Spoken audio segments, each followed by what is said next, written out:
HSC পরীক্ষার্থী যারা 24 ব্যাচের পরীক্ষার্থী আছো, অনেক সংখ্যার মধ্যে আছো যে এইচএসসি পরীক্ষা পিছাবে কিনা, পিছাইলে কবে কবে হবে পরীক্ষা, বা না পিছাইলে কেমনি পরীক্ষা হবে।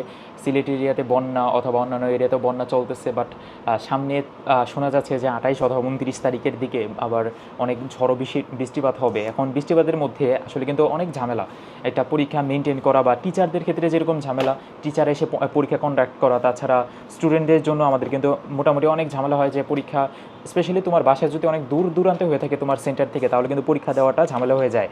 বন্যা অথবা বৃষ্টিপাত যদি অত্যাধিক পরিমাণে বেড়ে যায় সেক্ষেত্রে অবশ্যই পিছানো উচিত, কারণ পরীক্ষা তো আমাদের এটা সারা দেশের পরীক্ষা, আর এই বোর্ড পরীক্ষা অবশ্যই তোমার সামনে অ্যাডমিশন অথবা তোমার একটা লাইফ ডিপেন্ডিং একটা পরীক্ষা, যার কারণে পরীক্ষাটা যদি বন্যা অথবা ক্রিটিক্যাল সিচুয়েশন হয় অবশ্যই পিছানো উচিত।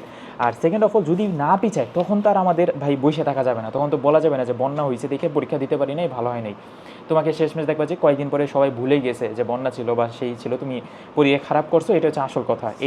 এটা শোনাবে সবাই, যার কারণে আমাদের ভাই এখন করতে হবে যে আমাদের প্রিপারেশন আমাদের মতোই রাখতে হবে। ডেইলি ধরে নাও তোমার যে ফিজিক্সের যে এমসিকিউগুলো, বা ফিজিক্সের যে ধরে নাও আমি যে এখন এটা তপন স্যারের বই খুলে যে পড়ছি, তপন স্যারের বইয়ের যে ম্যাথগুলো তুমি করতে পারো। তোমার তারপর কেমিস্ট্রির বইয়ের যে বোর্ডের যে ম্যাথগুলো আছে বা বোর্ডের যে সৃজনশীলগুলো আছে, দেখো এই হাজারি স্যারের বইয়ের পিছনে যে সৃজনশীলগুলো আছে এগুলো প্র্যাকটিস করতে পারো, বা একটা একটা করে বোর্ড ধরে ধরে সলভ করতে পারো। তোমার যদি বোর্ড শেষ হয়ে যায় তুমি কলেজের প্রশ্নগুলো সলভ করতে পারো, যত বেশি প্রশ্ন সলভ করো তোমার নলেজ তত বাড়বে।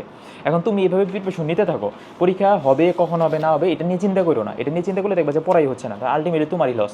আর যাদের ধরে নাও বোর্ড পরীক্ষা একদম শেষ, ধুমধাম শেষ, পরীক্ষা দিতে পারলেই বাঁচো, তারা তুমি ভাই মেডিকেলের প্রিপারেশন নাও, অ্যাডমিশনের প্রিপারেশন নিতে থাকো, তোমার তো প্রিপারেশন শেষই, তাহলে তো তোমার তার প্যারা নাই। আর যাদের প্রিপারেশন খুবই খারাপ অবস্থা, যারা পিছানোর জন্য অনেক বলতেছো যে ভাই আরেক কয়েকদিন সময় পাইলে তাহলে ভালো হয়, তাহলে তুমি আমি বলি তুমি সময় পাও না পাও এটা বিষয় না, বিষয় হচ্ছে তুমি পড়াটা কতটুকু কমপ্লিট করতে পারতেছো। তোমার এইচএসসির জন্য A+ পাওয়ার জন্য যতটুকু নলেজ থাকা দরকার ততটুকু তোমার নলেজ আছে কি না এদিকে ফোকাস করো। আশা করা যায় যে আমার অ্যান্সারটা পাইছো তুমি। এটা সরকারের উপর ছেড়ে দাও, ইনশাল্লাহ ভালো কিছু হবে। তুমি পড়তে থাকো, কারণ তোমার ফিউচার শুধুমাত্র তোমার হাতেই। ধন্যবাদ সবাইকে।